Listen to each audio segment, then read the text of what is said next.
상처는 친밀함을 먹고 자랍니다. 상처는 사랑을 먹고 자랍니다. 고통도 사랑을 먹고 자랍니다.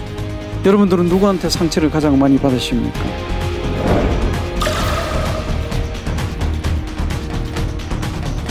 상처가 없는, 고통이 없는 존재는 존재하지 않습니다.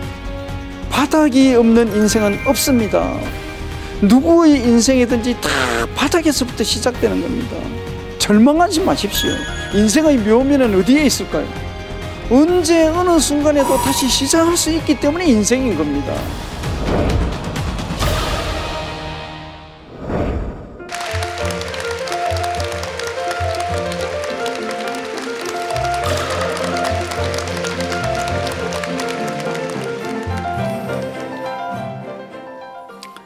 이 봄날에 여러분 반갑습니다.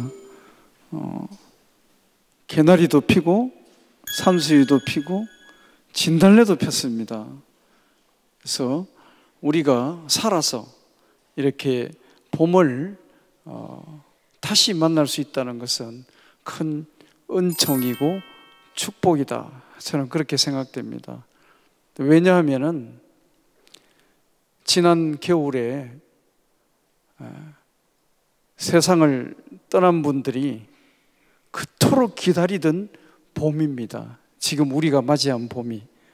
그렇죠. 우리 인생에서 가장 소중한 가치 두 가지만 한번 지금 생각해 보시면 어떨까요? 무엇과 무엇일까요? 저는 사랑과 죽음이라고 생각합니다. 문학의 영원한 주제에도 사랑과 죽음이죠. 그래서 오늘 제가 여러분들에게 들려줄 강연의 그 제목은 인생에서 소중한 가치, 사랑과 고통의 본질과 이해를 우리가 어떻게 내 삶의 소중한 그 가치로 우리가 용해시킬 수 있을까? 그런 생각을 가지고 큰 제목은 당신이 없으면 내가 없습니다라는 제목으로 삼았습니다. 이 제목은 나중에 강연을 제가 하면서 보다 자세하게 말씀드릴 수 있도록 하겠습니다. 먼저 제가 쓴 자작시 한 편을 함께 나누어 보도록 하겠습니다. 여행.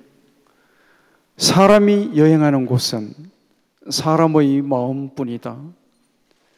아직도 사람이 여행할 수 있는 곳은 사랑하는 사람의 마음의 오지뿐이다. 그러니 사랑하는 이여 떠나라.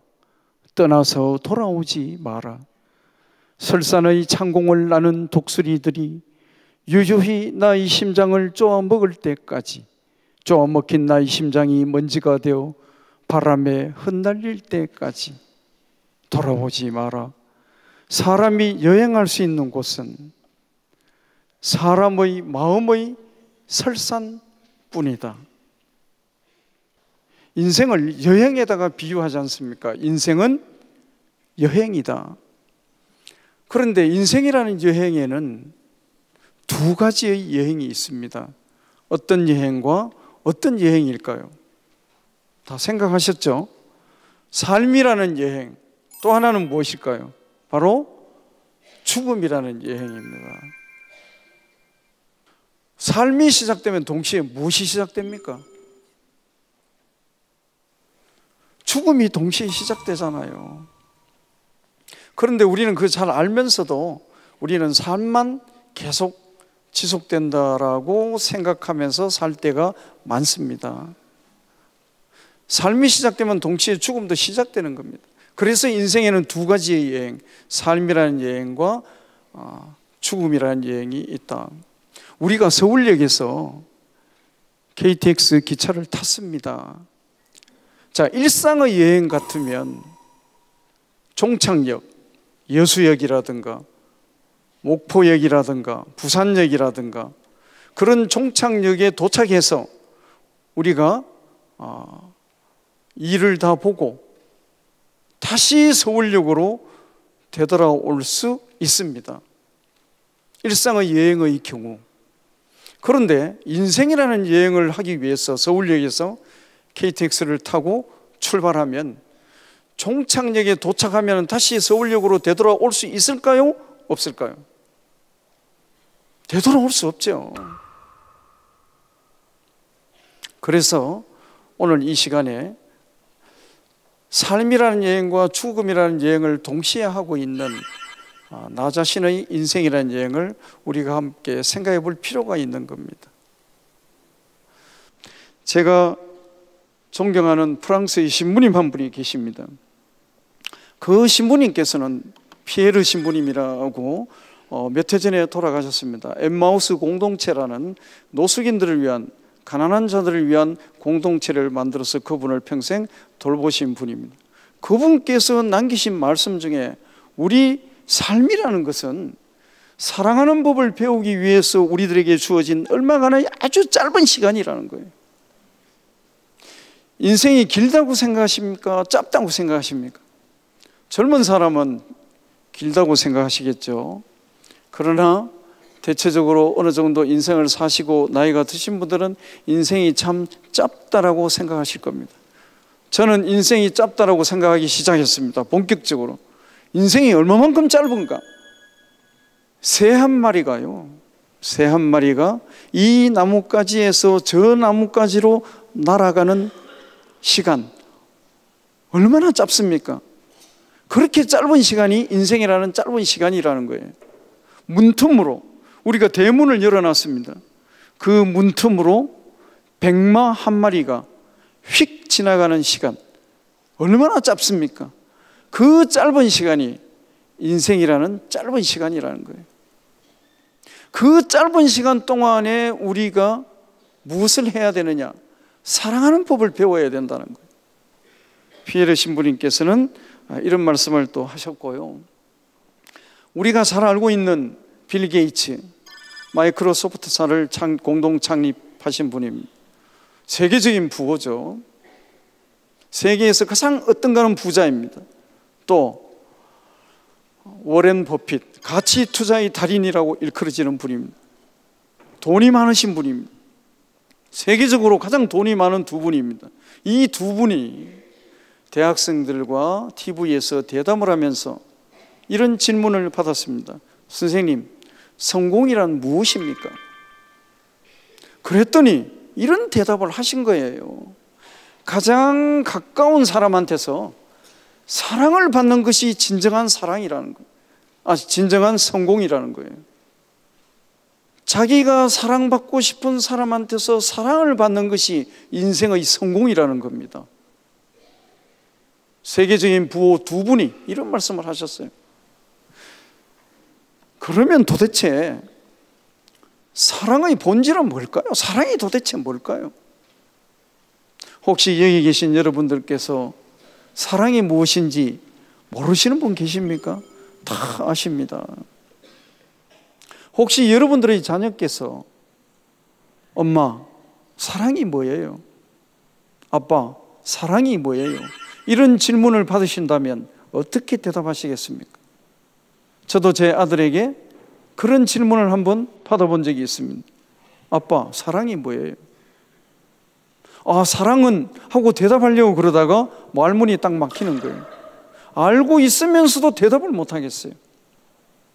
시인인 아버지가 아들의 질문에 대답을 못해서는 곤란합니다. 그렇죠?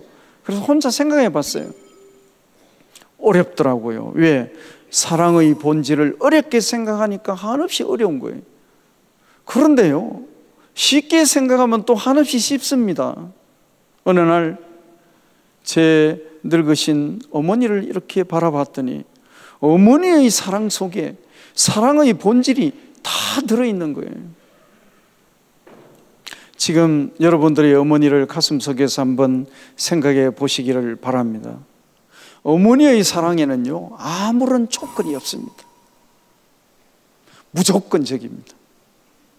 네가 장학금을 받아야만이, 네가 전교에 1등 해야만이, 네가 한 달에 생활비를 얘한테 100만 원 이상을 줘야만이 내가 너를 사랑해 주겠다. 그렇게 이야기하시는 부모님은 아무도 없습니다. 부모님의 사랑은 무조건적이고 또 무한합니다. 한이 없는 거예요. 재작년에 제 아버지가 세상을 떠나셨습니다. 깡마른 몸으로 침상에 누우셔서, 당신의 방 침상에 누우셔서 그냥 누워만 계시는 거예요. 인간으로서의 존엄성을 지키기도 어렵습니다. 제가 찾아가서, 매일 찾아가서 인사를 드리고 좀 같이 있다가 집으로 돌아가는 시간이 되어서 아버지, 저 가겠습니다. 내일 아침에 다시 오겠습니다. 라고 제가 인사를 하면 제 아버지가 무슨 말씀을 하셨을까요? 눈을 감고 계속 주무시다가 눈을 살포시 뜨시고 저한테 이런 말씀을 하십니다. 조심해서 가라. 90이 넘은, 죽음을 가까이 두고 죽음을 기다리는 아버지가 60이 넘은 아들한테 조심해서 가라는 거예요. 어떤 때는 한 말씀 더 보탤 때가 있습니다. 걸어가지 말고 타고 가라. 부모의 사랑은요, 무한한 거예요. 그래서 이런 말도 있습니다. 신의 사랑은 모성적 측면이 있다. 우리는 지금요, 누군가의 사랑, 절대자의 사랑에 의해서 우리가 이렇게 존재해 있는 겁니다. 또 어머니의 사랑 속에는 희생이 있습니다. 우리가 누구의 희생에 의해서 이렇게 건강하게 오늘의 삶을 유지하고 있습니까?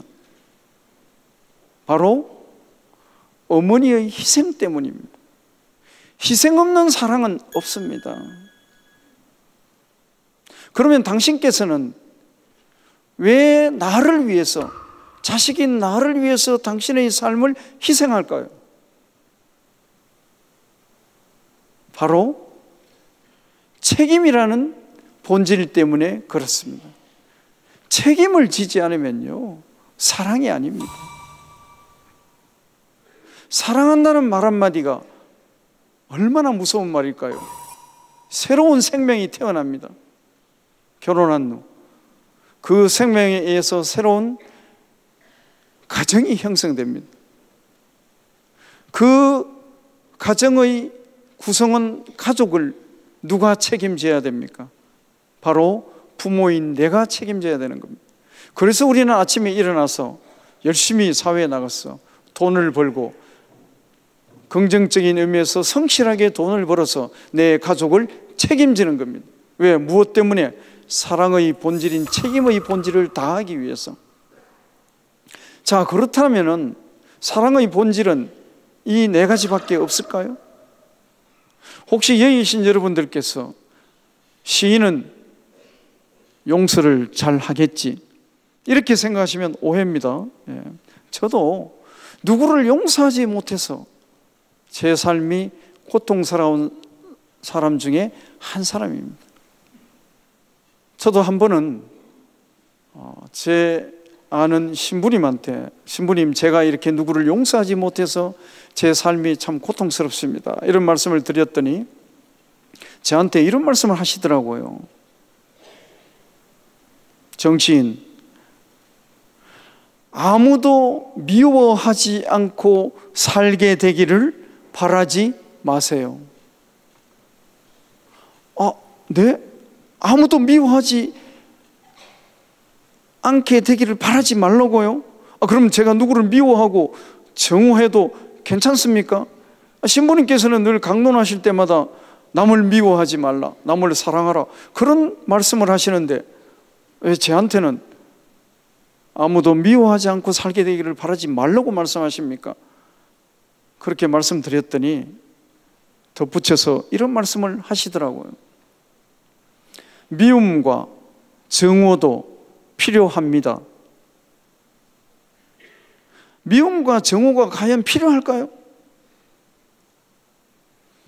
필요하다고 말씀하시더라고요. 그래서 제가 신부님 얼굴을 이렇게 쳐다보고만 있었더니 이렇게 말씀하셨습니다. 진정한 사랑을 깨닫기 위해서는 미움과 정오도 필요합니다. 그러니까 미움과 정오가 무가치한 것이 아니고 가치가 있다는 겁니다. 무엇을 위해서? 진정한 사랑을 깨닫기 위해서. 그 말씀이 어렵더라고요. 이해가 잘 안 되는 거예요. 어느 날 그 말씀을 가슴에 품고 길을 가다가 푸른 하늘을 쳐다봤습니다. 대낮의 푸른 하늘에 별이 존재할까요? 존재하지 않을까요? 존재합니다. 다만 우리 눈에 안 보일 뿐이죠. 왜 안 보일까요? 별을 바라보기 위해서는 밤하늘이라는 어둠을 통과해야만이 별을 바라볼 수 있는 겁니다. 우리가 진정한 사랑이라는 별을 바라보기 위해서는 미움과 정오라는 어둠을 통과하지 않으면 진정한 사랑이라는 별을 바라볼 수 없다. 그렇게 생각하니까 신부님의 말씀이 이해되더라고요. 그런데 이해는 되었지만 남을 미워하게 되는 제 마음은 어떻게 될까요? 여전히 고통스럽고 괴롭습니다. 그래서 용서에 관련된 책들을 막 찾아서 읽어봤어요. 남을 용서하지 않으면 당신이 죽는다. 당신이 살기 위해서라도 남을 용서하라. 그렇죠. 우리가 누구를 미워하고 용서하지 못하면 밤에 잠을 잘 잡니까? 못 잡니까? 잠 못 잡니다.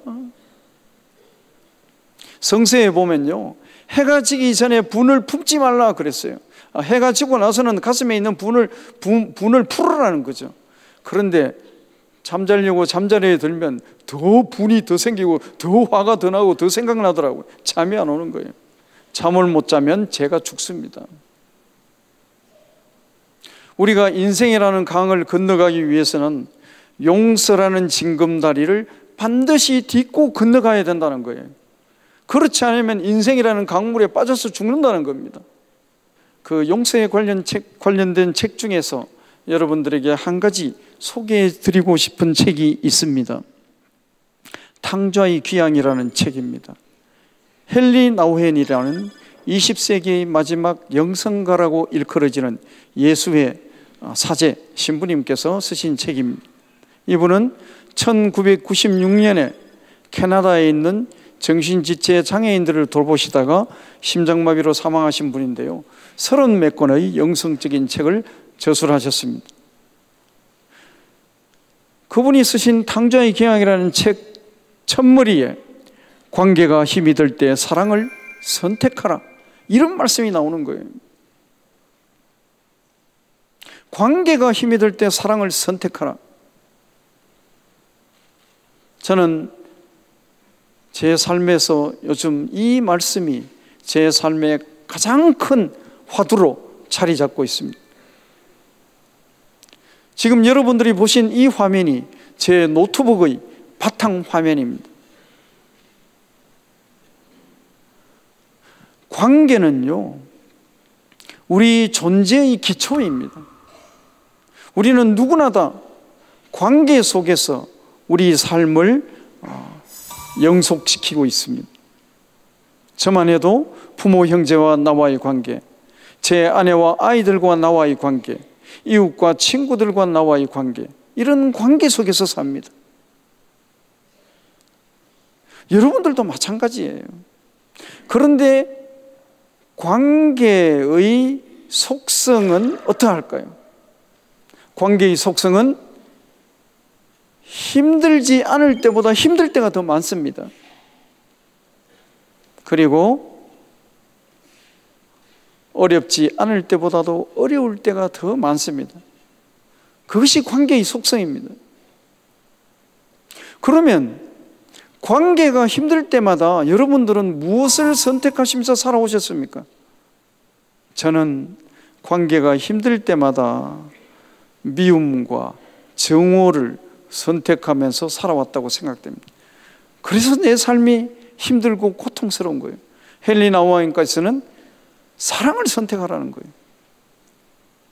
자, 여러분들께서 관계가 힘이 드실 때 무엇을 선택하시겠습니까? 저는 사랑을 선택해야 된다고 생각하면서도 나는 사랑을 선택하는데 상대방은 사랑을 선택하지 않으면 어떡하지? 어떡할까요? 제가 생각해 봤습니다. 상대방은 미움을 선택하든 증오를 선택하든 사랑을 선택하든 내가 너무 관심을 갖지 말자는 거예요. 문제는 내가 사랑을 선택하고 있다는 사실이 중요하다는 겁니다. 그럼 상대방이 미움을 선택하고 있을 때 나도 미움을 선택하면 그 관계는 어떻게 될까요? 아마 악화의 일로로 치닫게 될 거예요. 상대방이 미움과 증오를 선택하고 있을 때 그럼에도 불구하고 나는 사랑을 선택하고 있다는 이 사실 자체가 중요하다. 저는 헨리 나우어의 말씀을 통해서 그런 생각을 하고 또 이 말씀을 크게 받아들이면서 오늘 이 순간을 살고 있습니다. 여러분, 혹시 내 가슴 속에 있는 많은 사랑의 본질들을 내가 지금까지 살아오면서 혹시 잊고 살아오신 것은 아닌지요? 그렇지만 결코 우리가 잃어버려서는 안 되는 것이 바로 이 사랑의 본질, 사랑의 가치다. 저는 그런 말씀을 드리면서 관계에 관련된 제 시를 한 편 들려드리겠습니다. 풍경 달다.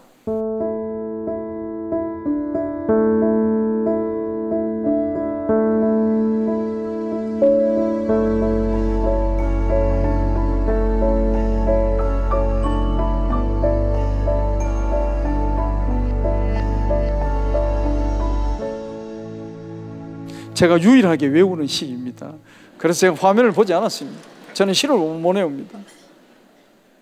제가 어느 산사이 처마 끝에 한 20여 년 전에 망치를 들고 못질을 해서 산사이 처마 끝에 풍경을 달아본 적이 있습니다. 제 손으로. 풍경을 달고 나니까요, 바람이 불어오는데 풍경 소리가 너무 아름다운 거예요. 근데 이런 생각이 드는 거예요. 풍경은 누구 때문에 자기 존재의 가장 아름다운 소리를 낼 수 있는가? 누구 때문일까요? 바람 때문입니다. 바람은 또한 누구 때문에 자기 존재의 가장 아름다운 소리를 낼 수 있습니까? 바로 풍경 때문이죠. 그러면 바람과 풍경, 풍경과 바람과의 관계는 어떠한 관계일까요? 당연히 사랑의 관계겠죠. 혹시 미움과 증오의 관계였다면 풍경 소리가 그렇게 아름다울 수가 없는 겁니다. 저도 서울에 올라와서 다시 풍경을 사서 제 아파트 베란다 밑에 달았습니다. 풍경 소리를 들으면서 저도 살고 싶은 거예요. 그런데 풍경 소리를 들을 수 있었을까요? 없었을까요? 풍경 소리를 들을 수 없었습니다. 동과 동 사이가 밀집되어 있으니까 바람이 불어와도 맞바람이 되지 않으니까 풍경 소리를 들을 수가 없는 거예요. 그때 제가 한 가지 깨달은 게 있습니다. 오늘 강연의 주된 제목, 당신이 없으면 내가 없습니다. 그 제목은 바로 여기에서 나옵니다. 풍경은요, 바람이 존재하지 않으니까 아무런 가치가 없는 거예요. 아무리 달려 있어도 바람이 불어오자니까 제 소리를 못 내는 거예요. 풍경 소리를 내지 못하는 풍경은 아무런 존재 가치가 없는 거예요. 그러니까 풍경한테는 누가 중요합니까? 바람이 중요한 겁니다. 우리는 어떻습니까? 저도 마찬가지입니다. 항상 저는 제 중심이에요. 가정에서도 내가 있으니까 당신이 존재하는 거다는 거죠.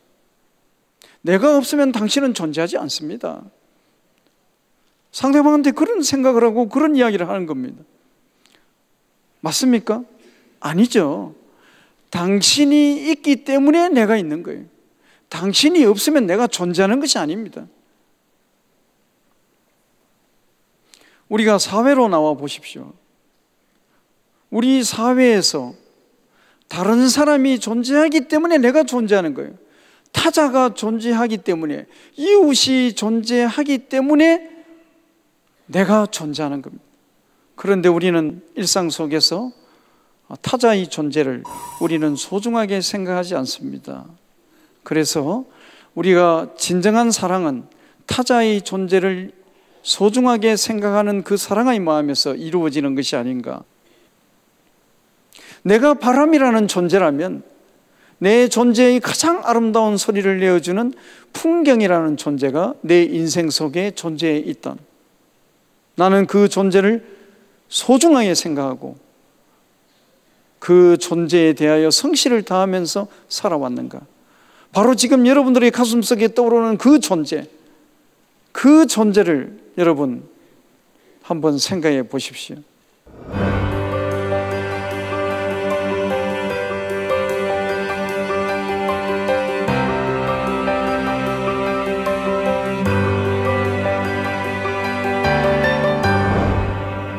항상 날씨가 좋으면 곧 사막이 되어버린다. 이 말은 스페인 속담입니다. 여러분들은 햇빛을 원하십니까? 아니면 그늘을 원하십니까? 제가 대답하시 곤란한 질문을 했습니다. 사실은 둘 다 중요하죠. 그런데 우리가 햇빛과 그늘을 생각할 때 먼저 햇빛을 원한다는 생각이 먼저 듭니다. 저 또한 그런 질문을 받으면 햇빛을 먼저 생각합니다. 햇빛과 그늘의 관계에서 그늘을 늘 부정적으로 원망의 대상으로 생각합니다.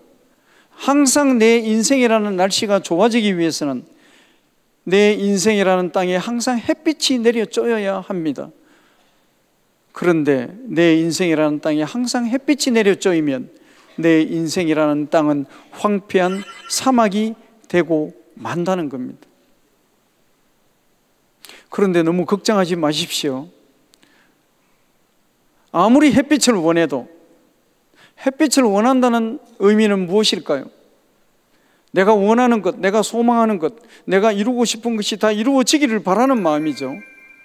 아무리 그런 마음으로 내가 햇빛을 원해도 내 인생이라는 땅은 황폐한 사막이 되지 않는다는 겁니다.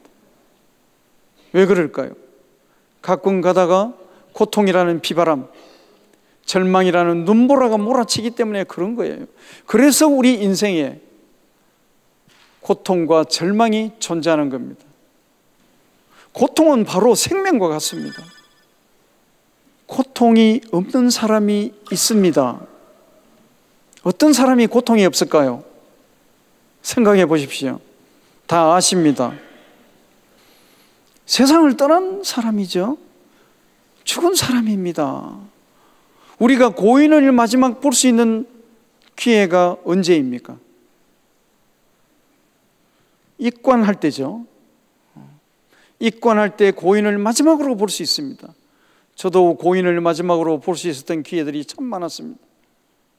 그런데 관뚜껑을 닫기 전에 그 고인의 모습을 봤을 때 고인의 표정이 어떠했습니까? 고통에 차 있었습니까? 제가 경험한 고인의 모습은 다 편안하게 눈을 감고 주무시더라고요. 고통을 느낄 수가 없었어요. 삶의 고통에서 해방된 모습이에요. 삶의 고통에서 해방돼서 편안하게 눈을 감고 주무시는 거예요. 내 인생에 고통이 없기를 바란다는 것은 그러면 곧 내가 어떻게 되기를 바라는 겁니까? 내가 죽기를 바라는 거죠. 그러니까 내 인생에 고통이 없기를 바라서는 곤란하다는 겁니다. 그래서 저는 고통의 그늘의 의미와 가치가 중요하다. 그리고 그늘 중에서도 내 고통의 그늘이 소중하다는 이야기를 저는 여러분들과 함께 나누고 싶습니다. 혹시 나의 고통의 그늘을, 그 가치와 의미를 폄하시키고 오늘을 살고 계시는 분이 있으면 다시 한번 그 가치를 생각해보자. 햇빛과 그늘은 한 몸이에요. 동의어입니다. 같은 말이에요. 사랑이라는 말 속에는 이미 고통이라는 말이 들어있습니다. 같은 말입니다. 그래서 그늘과 눈물의 의미와 가치를 내 삶 속에서 지금 현재 한번 우리가 소중하게 생각해야 된다. 저는 이 시를 통해서 여러분들에게 그런 말씀을 꼭 드리고 싶습니다. 그늘과 눈물의 의미와 가치에 대하여 깊은 성찰이 있으시기를 바랍니다.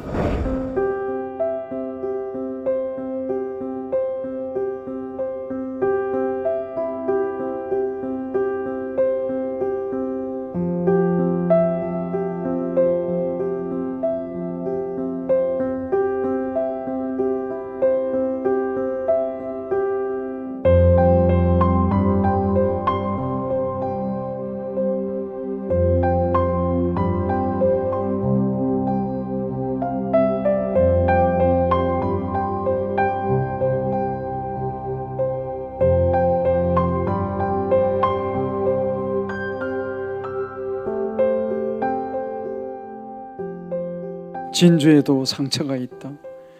진주족에도 진주를 품어야만 진주족이다. 상처 많은 나무가 아름다운 무늬를 남긴다. 여러분들은 누구한테 상처를 가장 많이 받으십니까? 여러분들은 누구한테 가장 고통을 받으십니까? 가장 가까운 사람이죠. 예. 상처는 친밀함을 먹고 자랍니다. 상처는 사랑을 먹고 자랍니다. 고통도 사랑을 먹고 자랍니다. 풀잎에도 상처가 있고 꽃잎에도 상처가 있습니다. 상처가 없는, 고통이 없는 존재는 존재하지 않습니다. 진주조개가 진주를 생산합니다. 그 진주에도 상처가 있다는 겁니다. 그런데 어떤 진주조개는요, 자기 몸속에 모래알이라는 세균이 묻은 모래알이 침입해 들어도 그 모래알을 그대로 둬버리는, 가만히 둬버리는, 라카라는 물질을 입히지 않고 가만히 둬버리는 그런 진주조개가 있다고 합니다. 원래 진주조개에 모래알이 침입해 들어오면 진주조개는 라카라는 물질을 입혀서 자꾸 더 씌웁니다. 더 씌우고 더 씌우다가 보면은 우리가 보석이라고 일컬는 우윳빛 진주가 만들어지는 거예요. 그러니까 진주는 진주조개의 고통이자 상처입니다. 그런데 어떤 진주조개는 모래알 침입해 들어와도 가만히 둬버린다는 거예요. 그러면 어떻게 될까요? 가만히 둬버리면 내가 그대로 썩어서 죽고 만다는 거예요. 그래서 우리도 고통을, 상처를 아름다운 보석으로 만드는 것은 자기 선택의 몫이라는 거예요. 우리는요, 고통이 없기를 바라는 것보다도 고통을 이해하는 것이 더 중요합니다. 고통을 어떻게 이해해야 되느냐, 그런 이야기를 여러분들과 함께 더 계속해 나가고자 합니다. 저는 가장 먼저 이렇게 이해했습니다. 제가 어릴 때 어머니가 밥을 하기 위해서 쌀을 씻으셨습니다.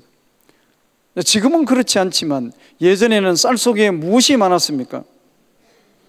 쌀 속에 돌이 많았죠. 그냥 밥을 할 수가 없습니다.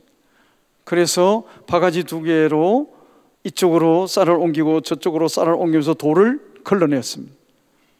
때로는 조리로 이렇게 쌀을 퍼내기도 하고 그랬습니다. 기억나시죠? 예.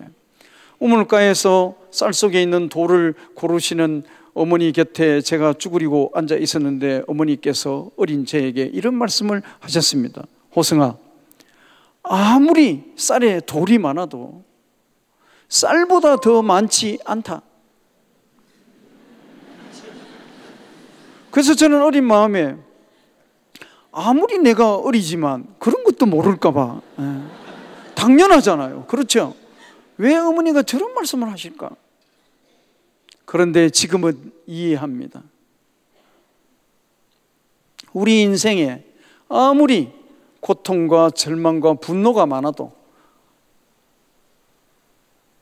고통의 돌이 많아도 기쁨과 행복이라는 쌀보다는 더 많지 않다는 겁니다.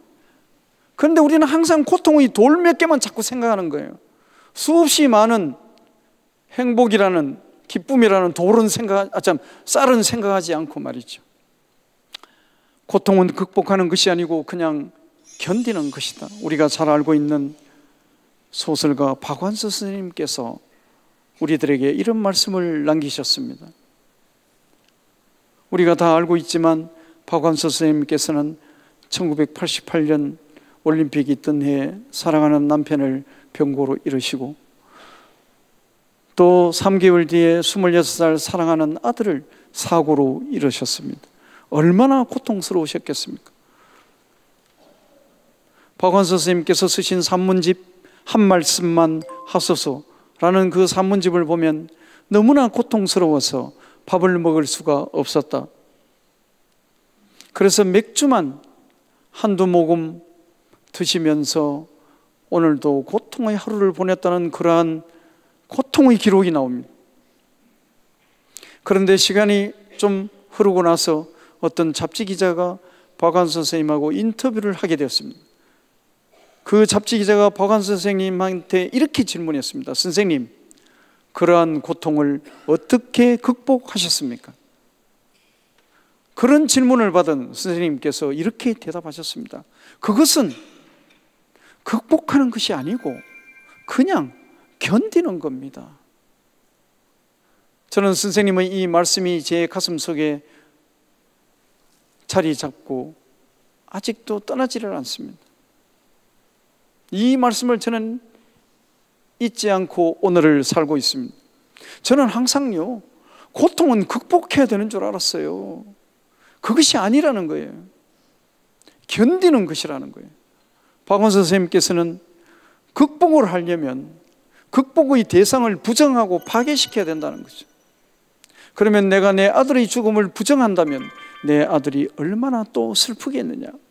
그냥 받아들이고 견디는 거라는 거죠. 그래서 저는 인생의 자세는 극복의 자세가 아니고 견딤의 자세다. 그리고 인생의 힘은, 나이가 들어갈수록 인생의 힘은 극복의 힘에서 나오는 것이 아니고 견딤의 힘에서 나오는 거다.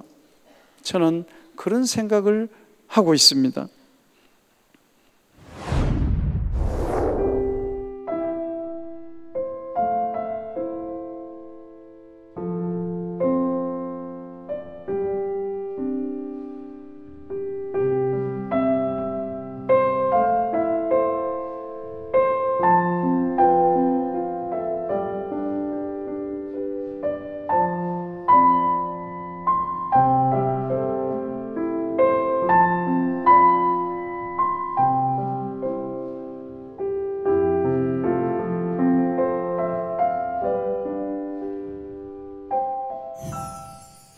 제가 40대 초반에 이제 직장에서 점심시간에 점심을 먹고 그냥 무작정 걸었어요.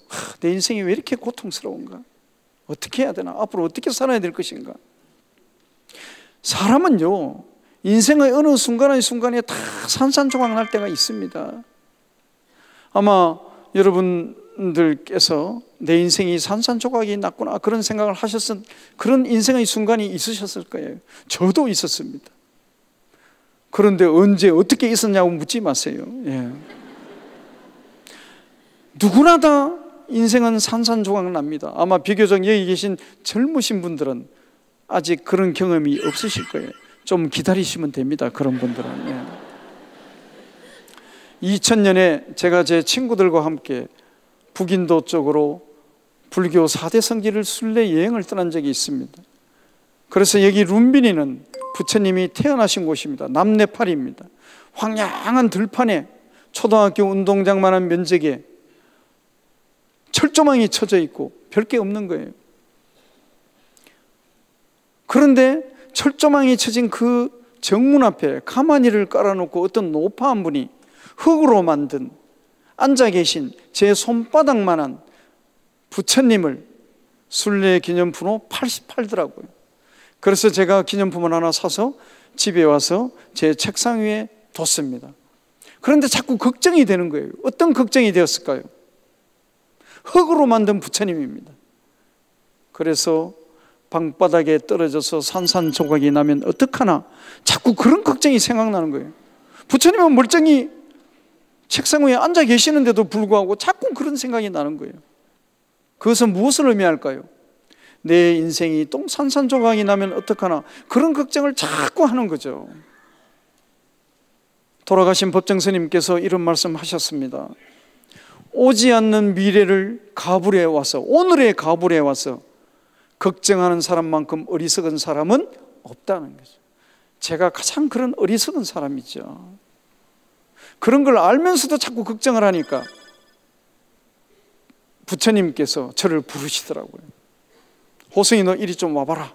그래서 부처님께서 부르시니까 겁이 나서 엉금엉금 무릎 기어가니까 부처님께서 제 머리를 한 대 탁 쥐어 박으시면서, 이 바보 같은 놈아, 산산조각이 나면 산산조각을 얻은 거 아니냐, 산산조각이 나면 산산조각으로 살아가면 되지, 무슨 걱정이 그래 많으냐 하면서 제 머리를 한 대 더 쥐어 박으시더라고요.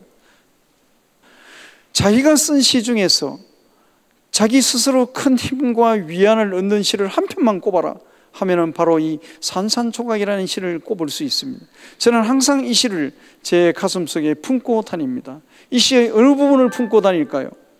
바로 이 시의 마지막 사행, 산산조각이 나면 산산조각을 얻을 수 있지, 산산조각이 나면 산산조각으로 살아갈 수 있지. 이 사행을 항상 가슴에 품고 다닙니다. 저는 어떤 힘든 일이 있으면 이런 생각을 합니다. 오늘도 내가 산산조각을 얻었다고 생각하지 내가 오늘도 산산조각으로 살아가면 되지 이렇게 생각하면요, 마음이 편안해집니다. 물론 100% 편안해지는 것은 아니고 다소 편안해집니다. 다소가 어딥니까? 다소가. 오늘 이 봄날에 여러분들에게 기념으로 제가 이 시의 마지막 사행을 선물로 드리고 싶은데 받으시겠습니까? 네, 받아주시면 감사하겠습니다. 네.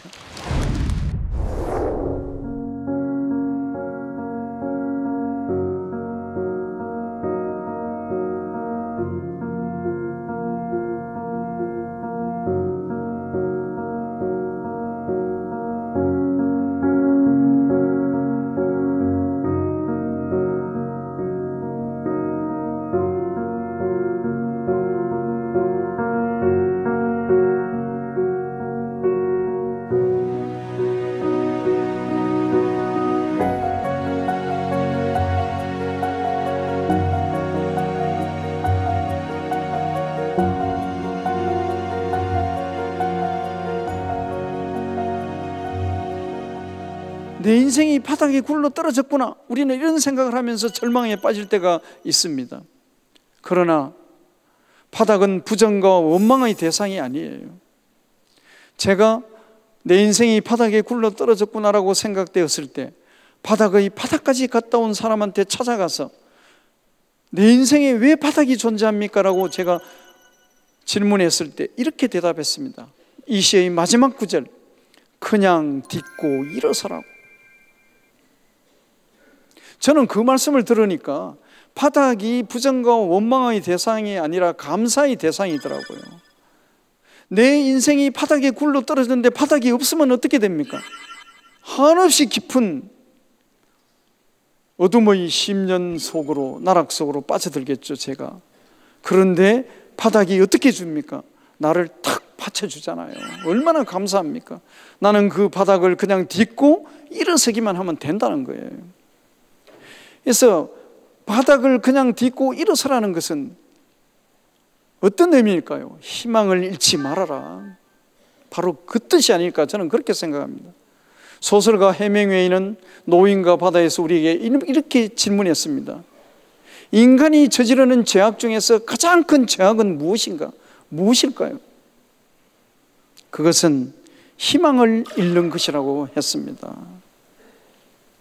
우리는 희망을 잃음으로써 인간이 저지르는 죄악을 어쩌면 저지르고 살아왔을지도 모릅니다. 바닥이 없는 인생은 없습니다. 누구의 인생이든지 다 바닥에서부터 시작되는 겁니다. 여러분들 등산하실 때 산의 산에 도착해서 산의 정상에서부터 등산하신 분 계십니까? 그런 분 계시면 손 들어 보십시오. 아무도 없습니다. 다 산의 밑바닥에서 걸어서 산의 정상에 도착합니다. 정상은 왜 존재할까요? 바닥이 있기 때문에 정상은 존재하는 겁니다. 그래서 이 바닥의 가치, 내 인생의 바닥의 가치를 우리는 또 소중하게 생각해야 된다, 그런 말씀 함께 나누어 봤습니다. 그래서 인생은 언제 어느 순간에도 다시 시작할 수 있는 겁니다. 절망하지 마십시오. 인생의 묘미는 어디에 있을까요? 언제 어느 순간에도 다시 시작할 수 있기 때문에 인생인 겁니다. 아까 법정스님 말씀드렸잖아요. 오지 않는 미래를 오늘의 가불에 와서 걱정하는 사람만큼 어리석은 사람은 없다. 법정스님의 산문집에 보면요, 법정스님께서 끊임없이 하신 말씀이 무엇일까요? 내일은 없다는 거죠. 미래는 없다. 그러면 어디에 있느냐? 바로 오늘에 있다는 거예요. 우리 다 알고 있습니다. 지금이 바로 그때다. 지금 이 순간을 열심히 살아라. 2015년 봄을 맞이해서 지금 이 순간을 내가 열심히 살고 있는지, 우리가 무엇을 시작하기에 충분하게 완벽한 때는 없는 겁니다. 그냥 지금 현재 내가 열심히 이렇게 살고 있는 이 자체가, 오늘의 작은 일상이 내 인생의 전체다, 이런 말씀 드리면서 마지막으로 제가 여러분들에게 질문을 하나 드리고 싶습니다. 인생이라는 빵을 만드는 데 있어서 꼭 필요한 재료 두 가지, 무엇과 무엇일까요? 이 재료를 넣지 않으면 인생이라는 빵은 만들 수 없다, 결코. 무엇과 무엇일까요? 오늘 제 이야기의 결론입니다. 다 아시면서 말씀 안 하시네요. 예. 바로 사랑과 고통입니다. 사랑과 고통이라는 재료를 넣지 않고는 결코 인생이라는 빵을 만들 수 없다. 그러면 그 재료를 넣지 않고 우리가 인생이라는 빵을 만들지 못하고 또 먹지 못하면 결국 우리가 인생이라는 여행 중에 하나, 죽음이라는 여행을 떠날 때 얼마나 배가 고프겠어요. 그렇죠? 그래서 내 인생이라는 빵을 만드는 데 있어서 소중한 그 두 가지 재료를, 사랑과 고통을 내가 넣어가면서 지금까지 인생이라는 빵을 만들며 인생이라는 여행을 해왔는가, 한번 깊은 성찰을 이시기를 바랍니다. 제 이야기는 여기에서 마무리하겠습니다. 감사합니다.